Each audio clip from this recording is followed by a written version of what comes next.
So, you finally made the decision that you're ready to move abroad, but you've never actually lived outside of the US before. No worries, I'm really glad you clicked on this video because today I'm going to be sharing my top picks for countries that I think are a good fit for people who are living abroad for the first time. So, the first country up on my list is probably one that comes as no surprise, and that is Mexico. Now, Mexico great. Mexico makes for a great first country abroad because of its ease of entry. So you're able to enter Mexico just on your US passport, and you can stay there up to 180 days. And I believe after those 6 months are up, you have the option of leaving and returning and resetting your 180 days. So you can make staying in Mexico a long term stay, aside from just having to leave the country briefly to reset your period or your duration in the country. So that's one reason. Another reason that probably comes as no surprise is the fact that Mexico is right by the United States. It's probably as close as you can get. Well, there's Canada as well, but it's pretty close and it's a lot closer than other countries. You're not going to have to deal with a lot when it comes to traveling back home. You might have lower cost flights if you're looking at possibly going back and forth between the US a bit. And time zones won't be a concern for you if you are in Mexico. Another reason Mexico is a top pick is because of how friendly and welcoming the people are, as well as the culture familiar. Oh, this word, the culture familiar, the familiarness with the culture. So, depending on what area in the United States you've lived in, chances are you've probably met a Mexican at some point, and you're probably already accustomed with parts of Mexican culture. So, likewise, when you go to Mexico, there are certain things where you can see how the American culture has influenced just the way things are done, carried out, the types of food, things like that. So, even though you're not still in the States, you can still get a taste of the States if you seek it. It's not that hard to find. Another reason this one is top of list would be the language-ish. I think as long as you're willing to try, Mexicans are very open to working with your Spanish, no matter how beginner level you might be. They just appreciate you trying to even learn the language and speak the language when you're in the country. So that does take off some of the pressure of maybe being hesitant to speak out in public or talk to people when you're new to learning Spanish. And then the last reason that Mexico is top of the list for people moving abroad for the first time is because you can find various expat communities there. So it's pretty easy to connect and make community, not only with the locals, but also with other foreigners who have left their homes to come live in Mexico. I wouldn't say it's all across Mexico. Mexico is a big country, but I know for sure Mexico City and the east coast of Mexico, so places like Playa del Carmen and Tulum, and I think to Merida, which is not necessarily east coast, but towards the east side of the country, also are known for having large expat communities. So the second country on my list for those of you who are moving abroad for the first time would be one of my personal favorites, Colombia. Again, I don't think this one is a big surprise. And the reason that it is on my list is because of the ease of entry. Again, allowing US citizens to stay in the country, no visa required, just on your passport for 180 days at a time. Now, the difference between Colombia and Mexico is you only get 180 days per calendar year in Colombia. So the same way that you would need to leave the country to reset in Mexico, you would have to also do in Colombia. However, you cannot do that within the same year.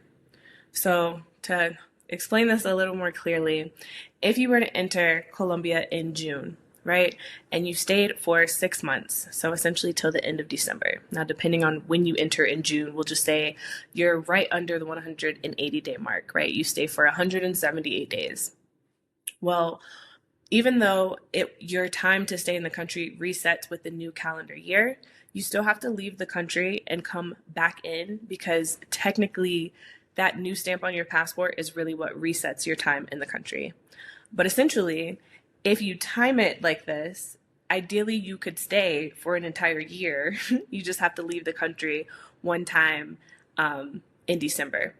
Well, you have to leave the country at the end of the year. So ideally, like, I don't know, you leave on December 28th and then you come back like June 2nd. That would be like resetting the year. As opposed to if you enter the country, let's say top of the year, you enter in January, come June, the end of June, you have to leave and you can't come back until the following year. So hopefully that is clear. If not, be sure to leave your questions down in the comments below. I'll try to answer them for you. Another reason Colombia is also fairly easy, they do offer a digital nomad visa. So that is an option if you are someone who works remotely and wants to stay in the country for a longer period of time without having to worry about like resetting visas. Similarly to Mexico, you'll be able to find really friendly people in Colombia. It is quite affordable, especially coming from the United States. And the culture as well, I would say is, I don't know if familiar is the right word, but it is a welcoming culture and I feel like you can assimilate fairly easily. Their Spanish is also one of the more neutral accents out of all the different types of Spanishes you will find around Latin America.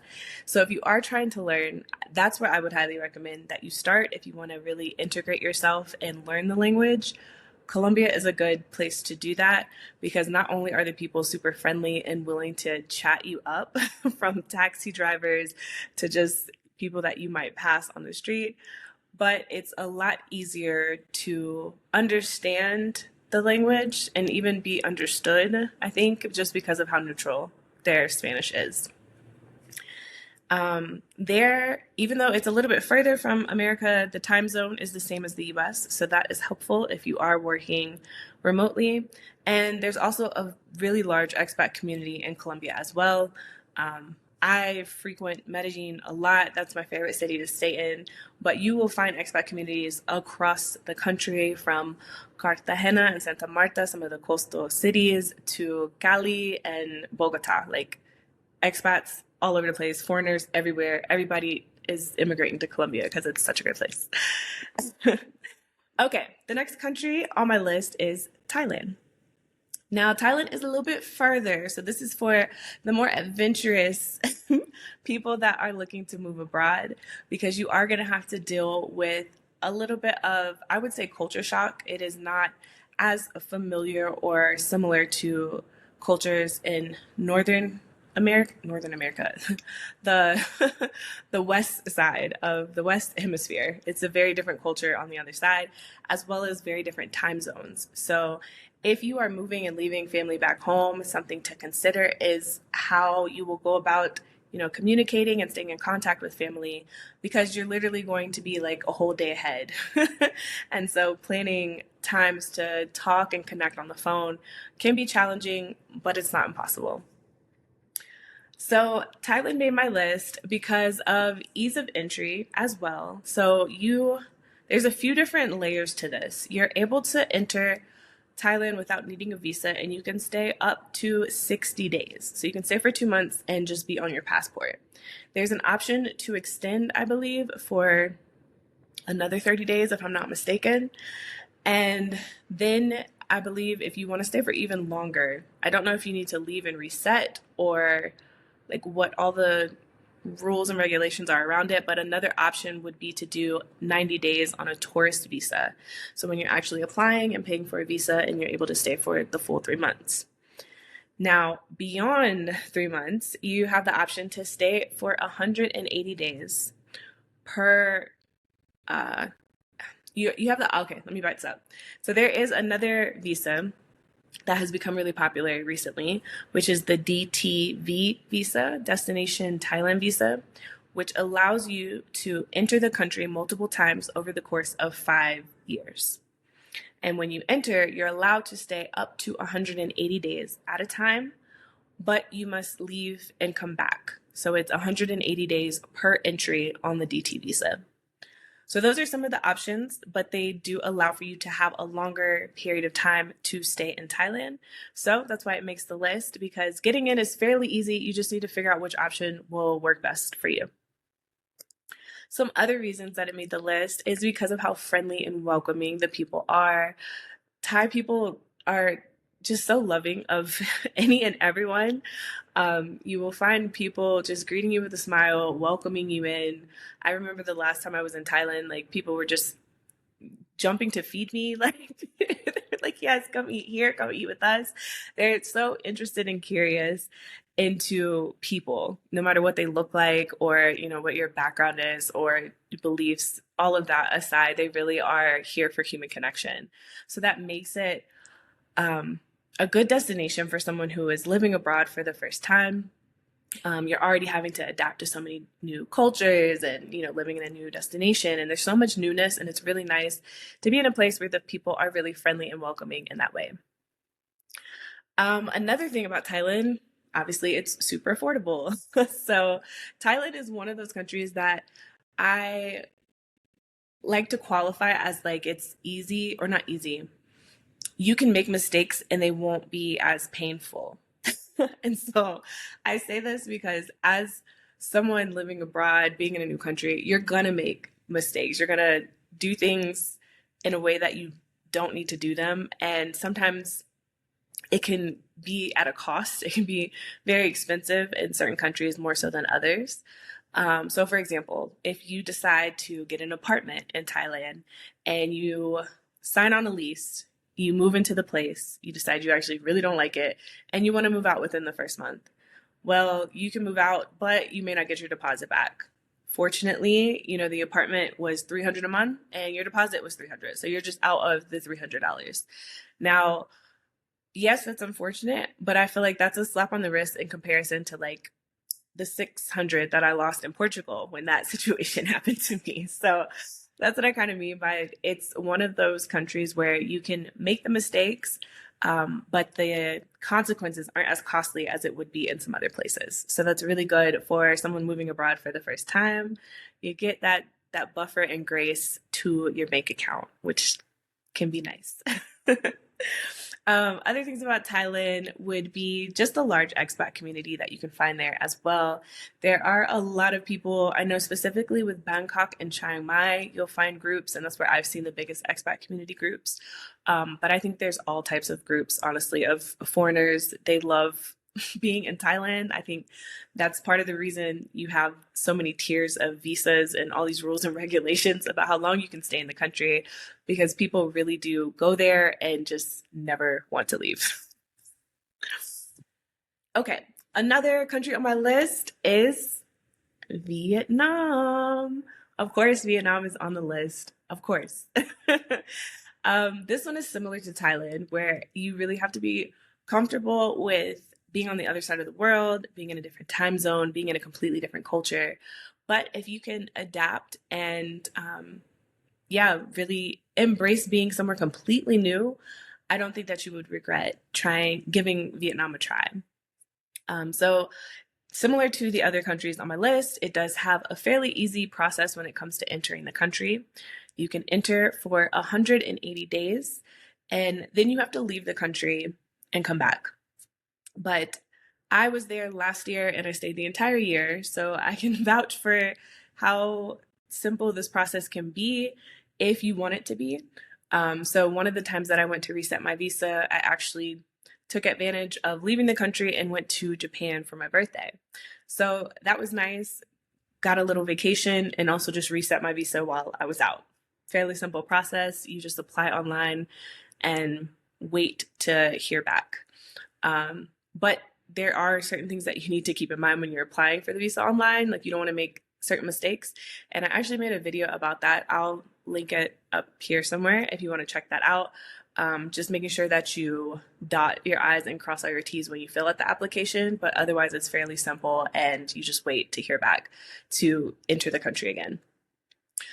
Another time that I left Vietnam, I actually just went to the border. I went to Cambodia for a couple hours and then I came right back. And I did this way twice. That's actually like the easiest way to do it, but only if you're staying in Ho Chi Minh City.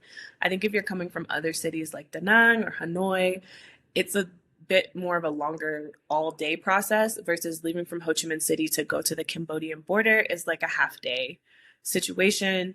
Um, and funny enough, it's all legalized. It's like a business that's ran in Vietnam for people to help you do your border runs or visa runs. So when I say it can be as simple as you want it to be, I really mean that. I paid maybe like 100 and something dollars, and they pick you up, they feed you breakfast, they take you to the border, they handle all your visa paperwork, they send you the new visa, and they get you back, and you're back by like midday. Amazing. Yes, that is definitely an option for someone who's living abroad for the first time. If you're not really wanting to have to think about visas or having to, leave the country on your own and go through the hassle of working through, all the bureaucracy and paperwork, I think Vietnam is one that you could definitely make work, especially if you plan on basing yourself in Ho Chi Minh City. Some other reasons that Vietnam made this list is the laid back culture that Vietnamese people are also, they're welcoming and they're also friendly. But I think sometimes that their face may not express the friendliness that they feel towards the people. They also have a habit within their culture of staring, especially if you're Black. Like they will stare. So that could be a bit of a culture shock. But overall, I will say that the people are really friendly once, you break through the nonchalant like facial expressions and the staring. If you get to talk to some of them, you'll find that they are very welcoming. I've had so many people, just random strangers to me at least, or I'm a random stranger to them, welcome me into their home and like offer me food. They love to feed people.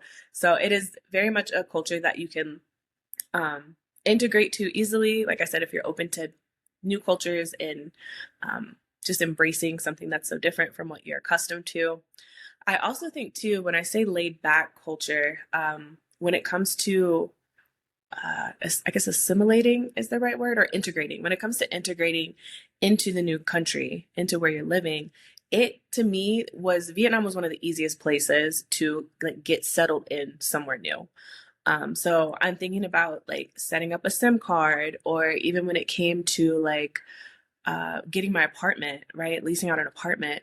The apartment hunting process was like it was really fast. So that was a little bit overwhelming. But when it came to like signing the paperwork, it was like sign the paperwork, sign this dotted line, pay this money, and you have an apartment for 6 months. Like it was very easy. And then from there forward, I just essentially had to make sure that when I went to reset my visa, that I sent them the new visa paperwork so that they could make sure that I was updated in the system and that the government knew I was here legally.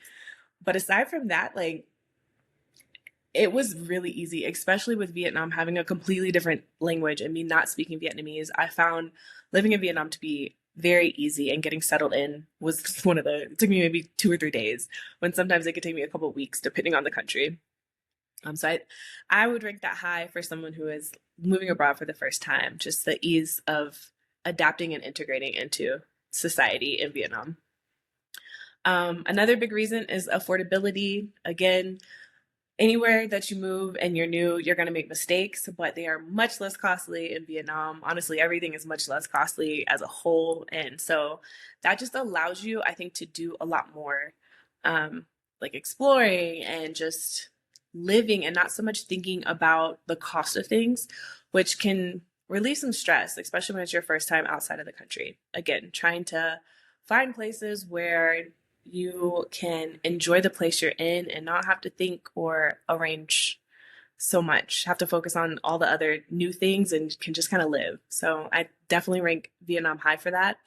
And then, like all the other ones, you can find a fairly large expat community in Vietnam as well.